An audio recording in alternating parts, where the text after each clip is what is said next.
함께 우리 신앙 고백하겠습니다. 나는 전능하신 아버지 하나님 천지의 창조주를 믿습니다. 나는 그의 유일하신 아들 우리 주 예수 그리스도를 믿습니다. 그는 성령으로 잉태되어 동정녀 마리아에게서 나시고 본디오 빌라도에게 고난을 받아 십자가에 못 박혀 죽으시고 장사된 지 사흘 만에 죽은 자 가운데서 다시 살아나셨으며 하늘에 오르시어 전능하신 아버지 하나님 우편에 앉아 계시다가 거기로부터 살아있는 자와 죽은 자를 심판하러 오십니다. 나는 성령을 믿으며 거룩한 공교회와 성도의 교제와 죄를 용서받는 것과 몸의 부활과 영생을 믿습니다. 아멘. 찬송가 446장 부르시고 말씀을 보죠.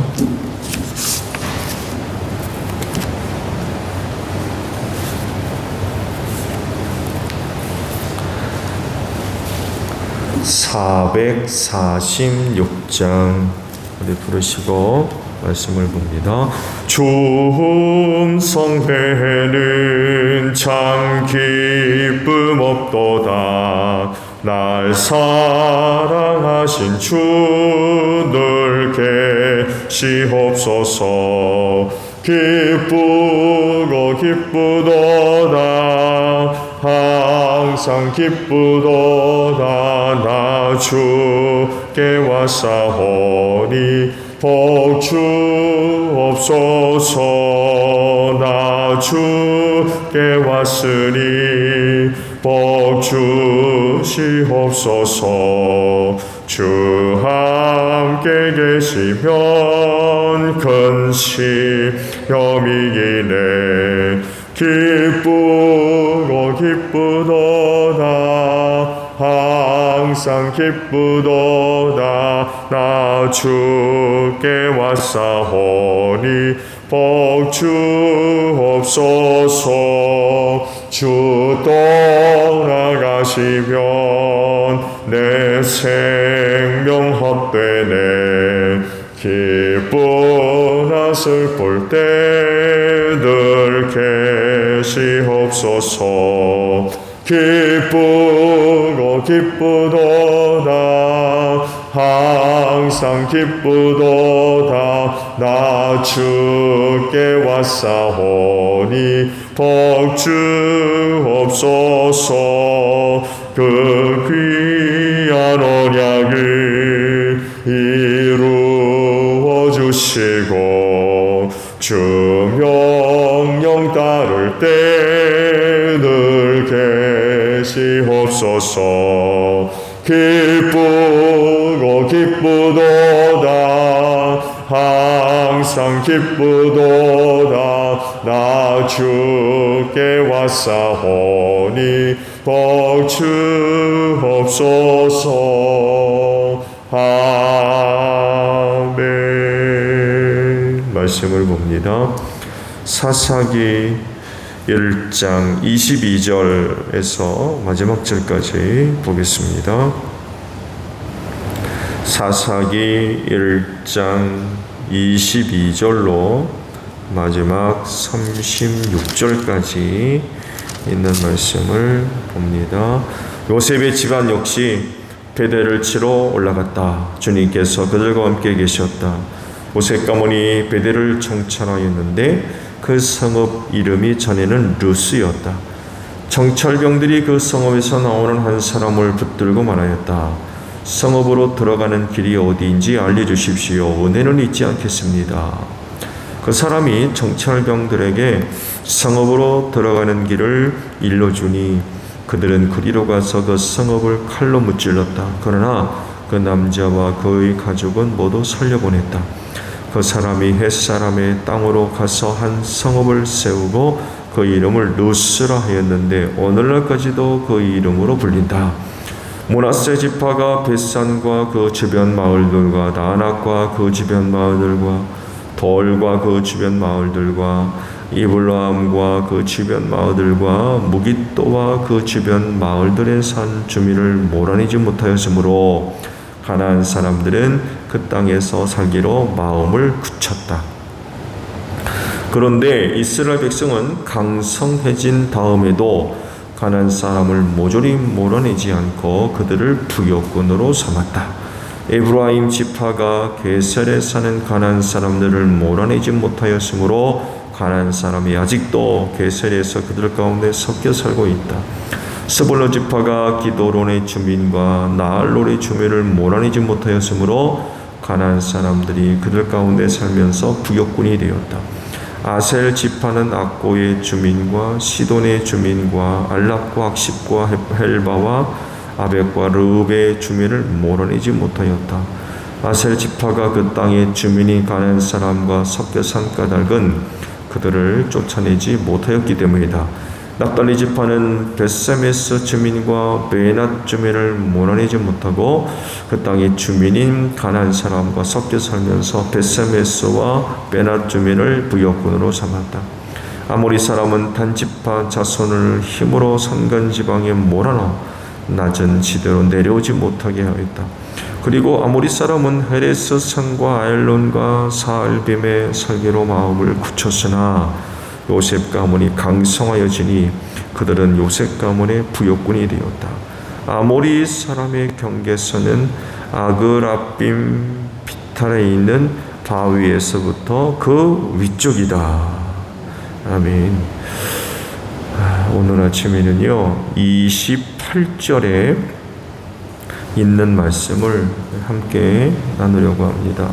말씀을 보면 그런데 이스라엘 백성은 강성해진 다음에도 가나안 사람을 모조리 몰아내지 않고 그들을 부역군으로 삼았다 라는 말씀입니다.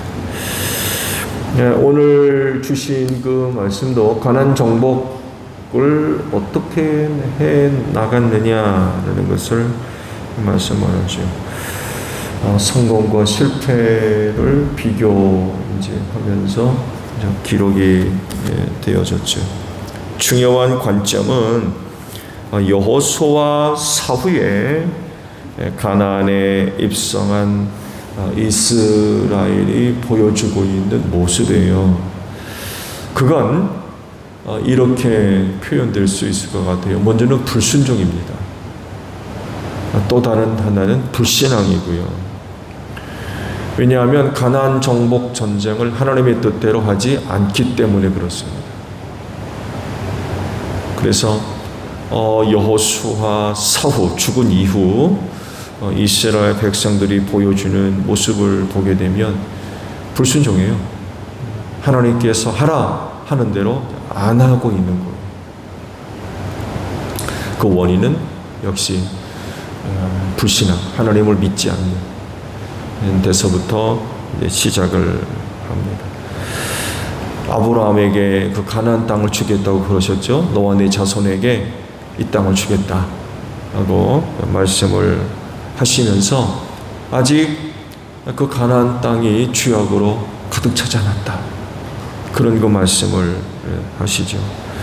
결국 그 가나안 땅의 죄악이 가득 차기까지 몇 년을 기다려요? 횟수로 400년, 430년, 450년 얘기하는데, 또 아브라함에게 다시금 이 땅으로 돌아오기를 4대로 얘기했죠. 그때까지 기다리셨어요. 가나안의 7 부족이 죄악으로 가득 찰 때까지 기다리시고, 그 기간 이스라엘을 어디로 내려보내요? 이집트로 내려보냈죠. 그곳에서 60만으로 부흥하는 한 가족이, 한 가문이 나라가 되고 민족이 됐던 거죠. 비록 종살이를 하지만 그 땅에 내려가서 나라와 민족이 되어졌고, 그들을 다시금 출애굽시켜서 가나안 땅으로 이끌어 들이셨죠. 그러면서 하신 말씀, 가나안의 7 부족 살려둬서는 안 된다, 모조리 다 쓸어버려야 된다 라고 말씀. 왜? 심판하시기 때문에. 심판에 단순히 그냥 가나안 땅을 주시는 차원이 아닌 그 땅의 죄악을 멸하시고 선물로 주시고 이제 그렇게 명령을 이제 하셨던 거죠. 근데 막상 가나안 정복 전쟁을 이제 벌이면서 그들이 보여준 모습은 이제 그게 아니었던 거지요. 즉 가나안 부족들을 살려두고 쫓아내지 않고 남은 자들을 부역꾼으로 삼아서 잡일을 시키기 시작합니다. 이런 모습은 하나님의 계획하시고 뜻하신 것과는 거리가 멀죠. 그건 타락한 가나안 족속을 심판하는 게 아니죠. 이렇게 됨으로써 염려했던 것이 이제 현실로 나타나기 시작합니다. 즉 이스라엘의 현지화, 가나안 부족들에게 영향력을 주어서 그들을 변화시켜서 하나님을 섬기게 하는, 이방 나라와 민족이 복받게 하는 이런 그 역할을 하는 것이 아니라 거꾸로 이방인들로부터 영향을 받아가지고 하나님을 안 섬기는 거예요. 오히려 그들에게 영향력을 주어서 그들로 변화시켜서 우리가 믿는 하나님을 섬기게끔 이렇게 만들어야 되는데, 오히려 거꾸로 타락한 이방 문화의 영향을 받아가지고 타락한 백성이 되어져 갔다는 거죠. 여기에 중요한 역할을 감당했던 게 바로 가나안 땅에서 쫓아내지 않은 가나안의 부족들이었어요. 이들로부터 타락한 영향을 이제 받았던 거죠. 결국 이제 시간이 흐르면서 가나안 정복은 서서히 희미해져 가는 거죠.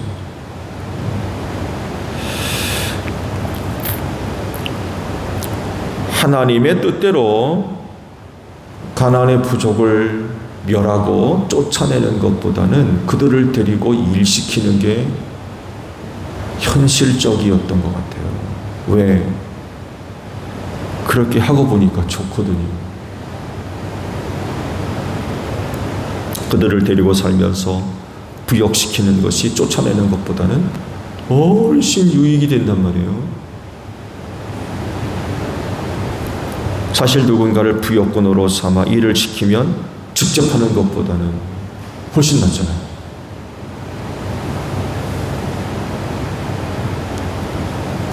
여기에 이제 이스라엘이 타협을 했던 것 같아요. 야, 쫓아내는 게 낫냐? 아니면 이들을 데리고 노예로 삼아서 일시키는 게 낫냐? 라고 했을 때 후자가 훨씬 나은 거죠. 그 현실적인 상황과 타협을 이제 하기 시작했던 거죠. 가나안 부족을 완전히 몰아내는 것을 부정적으로 볼 수 있어요. 하나님 뜻과는 달리 이거 쫓아내는 것보다는 이게 난데? 인간적인 생각이지요. 하나님의 생각은 취약으로 가득한 가나안 부족들을 멸하시는 이런 의미가 있는데, 막상 보니까 그렇게 하는 것보다는 데리고 있으면서 종으로 부려먹는 게 훨씬 낫다는 거지요. 왜냐하면 생활에 직접적으로 도움이 되거든요.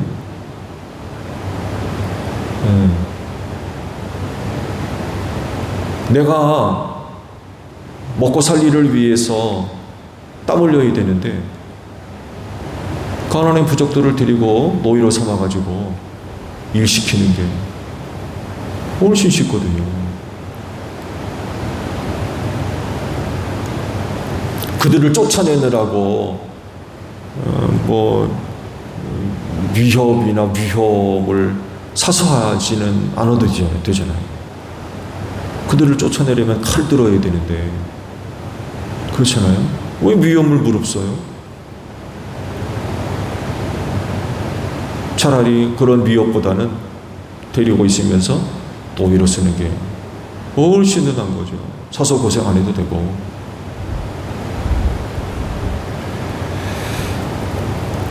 근데 이제 문제는 이제 하나님이에요. 하나님이 뭐라고 그러셨어요? 하나님의 의도는 말씀드린 대로 타락한 가나안 부족들을 심판하시는 거거든요. 그래서 그들을 다 멸하고 쫓아내라고 말씀하신 거거든요.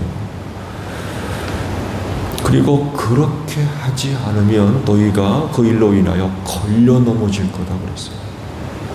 걸려 넘어지게 될 거다. 그들이 너희의 올무가 될 거다. 그리고 결국 그 땅에서 타락하고 망할 거다. 경고를 하셨어요. 모세 시대 때 벌써 경고하셨어요. 너희가 만약 그 땅에 들어가서 그들과 함께 결탁하고 손잡고 하게 되면 그 일로 인하여서 너희가 그 땅에서 곧 망할 거다.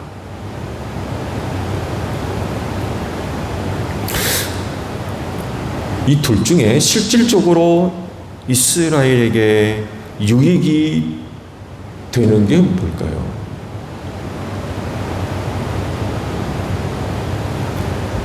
당연히 하나님의 뜻을 따라야죠. 당연히 하나님의 뜻을 따라야 더 큰 유익이 있는 거죠. 표면적으로 보면 그들을 데리고 일시키는 것이 실질적으로 유익해 보여요.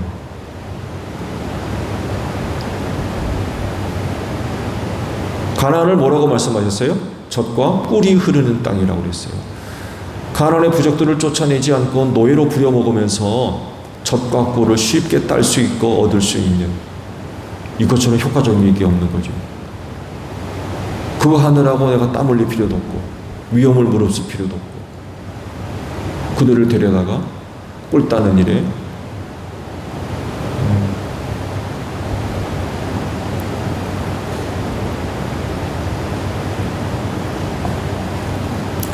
부려먹으면 훨씬 더 좋은 거죠. 그리고 그들을 직접 데리고 부역을 시키다 보니까 실질적인 효과가 눈에 보이는 거예요. 눈에.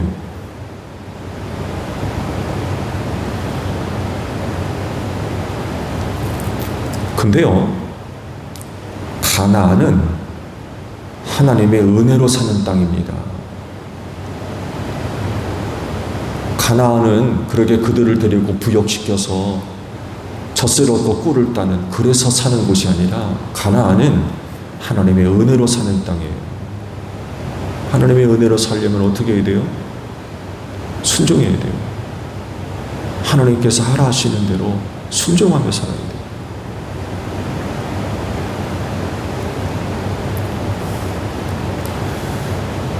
그들이 그렇게 실제적으로 하나님께 순종하며 하나님을 섬기는 그런 그 생활을 하면 가나안 땅은 그들에게 젖과 꿀을 내어 줬을 겁니다. 근데 그들은 그런 방식을 따르지 않았어요. 하나님의 뜻대로 하지 않았습니다. 자기들 좋은 대로 했어요. 하나님의 뜻은 버리고 자기들 생각에 이게 더 좋을 거다 라고 하는 것을 따랐던 거죠. 결과가 어떻게 돼요? 망해버렸어요. 젖과 꿀이 흐르는 땅에서 망해버렸어요. 젖과 꿀이 흐르는 땅에서 잘 돼야 되잖아요. 근데 망해버리고 말았어요. 죄짓고 타락한 백성이 되니까 하나님이 그 가나안 땅에서 못 살게 하는 거예요. 그래서 가나안 부족들을 내쫓듯 이스라엘 망하게 만드시고 남유다 쫓아내시잖아요. 바벨론으로 포로 생활하게. 북이스라엘은 망해가지고 뿔뿔이 흩어지고 다시는 회복되지를 못했어요. 북이스라엘. 비극적인 일이죠. 그리스도인은요, 끝까지 하나님 섬기며 사는 사람들입니다. 지금 당장에 눈에 보이는 큰 유익이 있다고 해가지고 내 방식대로, 내 생각대로, 내 판단대로, 내가 하고 싶은 대로 사는 사람들이 아니라 하나님의 은혜로 사는 사람들인 줄로 믿습니다. 그러려면 어떻게 해야 돼요? 내 생각, 내 방식 다 버리고 그저 하나님께서 하시는 대로 순종하고 하나님 섬기는 그런 그 신앙으로 살아야 되는 줄로 믿습니다. 눈에 보이는 이익 얻기 위해 불순종하며 사는 사람들이 아니라 내 방식대로 사는 사람들이 아니라 이런 다 내려놓고 그저 하나님 섬기고 하나님께서 하시는 대로 순종하며 사는, 어려워 보여도 하나님의 뜻에 순종, 힘들어도 내가 보기에는 이게 더 훨씬 한 것 같은데 그렇지만 내 방식대로 사지 않고 하나님께서 하십니다. 그게 힘들고 어려워도, 그게 더 불편해 보여도, 그게 아닌데 라고 해도 하나님께서 하라 하시는 대로 이렇게 사는 사람들이 그리스도인이에요. 왜? 말씀을 드린 대로 그리스도인은 하나님의 은혜로 사는 사람들이기 때문에 그렇습니다. 무엇보다도 중요한 거죠. 하나님의 은혜로 사는 사람들인데 다르게 살면 되겠습니까? 그래가지고 어떻게 하나님의 은혜를 얻을 수가 있겠어요?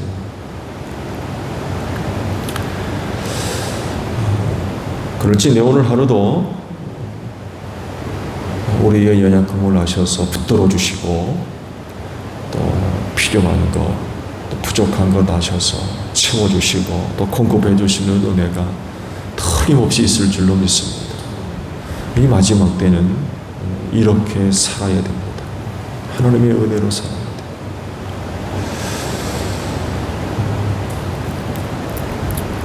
그렇진데 온전히 하나님께 순종하고 하나님을 섬기는 믿음으로 오늘도 사는 여러분들이 되시기를 바랍니다. 주기도문합니다. 하늘에 계신 우리 아버지, 아버지의 이름을 거룩하게 하시며 아버지의 나라가 오게 하시며 아버지의 뜻이 하늘에서와 같이 땅에서도 이루어지게 하소서.